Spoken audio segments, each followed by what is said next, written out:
আসসালামু আলাইকুম আন্টিরা, আপনারা সবাই কেমন আছেন? আজকে আমাদের ক্লাস পার্টি। আমি আর আমার আম্মু খুব মজা করেছি। আমি টিচারকে ছোট গিফট দিয়েছি। টিচার অনেক খুশি হয়েছে। কেক কেটেছি, নাস্তা খেয়েছি, অনেক মজা করেছি বন্ধুদের সাথে। আর আবার অনেক নাস্তাও দিয়েছে, বিরিয়ানি দিয়েছে, সোডা দিয়েছে, স্যান্ডউইচ আমাকে দিইনি। আমি আর বন্ধুর সাথে অনেক ডান্স করেছি আর মজাও করেছি। টিচার আমাদেরকে গিফট দিয়েছে। আমার আম্মু আমার ক্লাস পার্টিতে অনেক মজা করেছে তার বান্ধবীদের সাথে। এটা কোনো কথা হলো?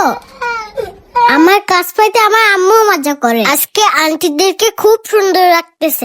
আন্টিরা মেকআপ করছে না তাই।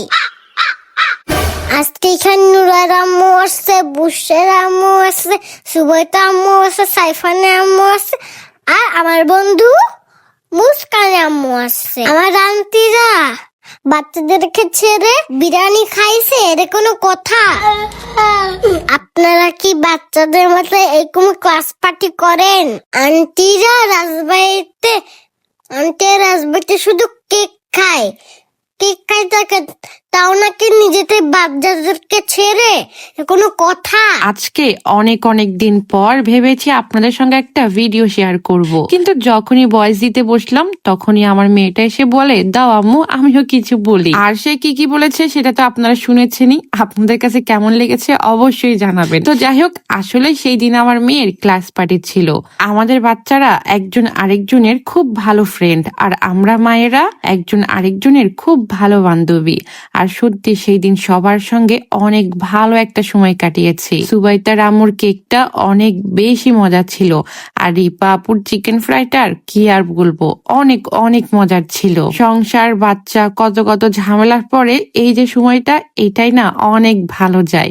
তো যাই হোক, বাচ্চাদেরকে কিন্তু ক্লাসে রেখে আমরা কিন্তু চলে এসেছিলাম একটা রেস্টুরেন্টে। সকাল যেহেতু, তখন প্রায় সকাল 10টা বাজে। আসলে সুন্দর সময়গুলো না অনেক বেশি দ্রুত চলে যায়, তাই না?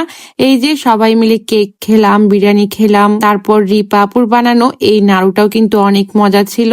তারপর সবাই মিলে অবশেষে চা খেয়ে এই যে ছোট্ট পার্টিটা শেষ করে ফেললাম। অনেকদিন পর ভয়েস দিচ্ছি, তো কি রেখে কি বলছি আমি নিজেও জানি না। আমার থেকে মনে হয় আমার মেয়ের ভয়েসটা অনেক বেশি ভালো ছিল।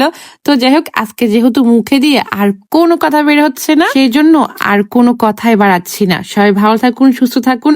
আবার কোন বছরে আমাদের দেখা হবে সেটা আমি জানি না, তবে সেই পর্যন্ত সবাই ভালো থাকুন। আল্লাহ হাফেজ।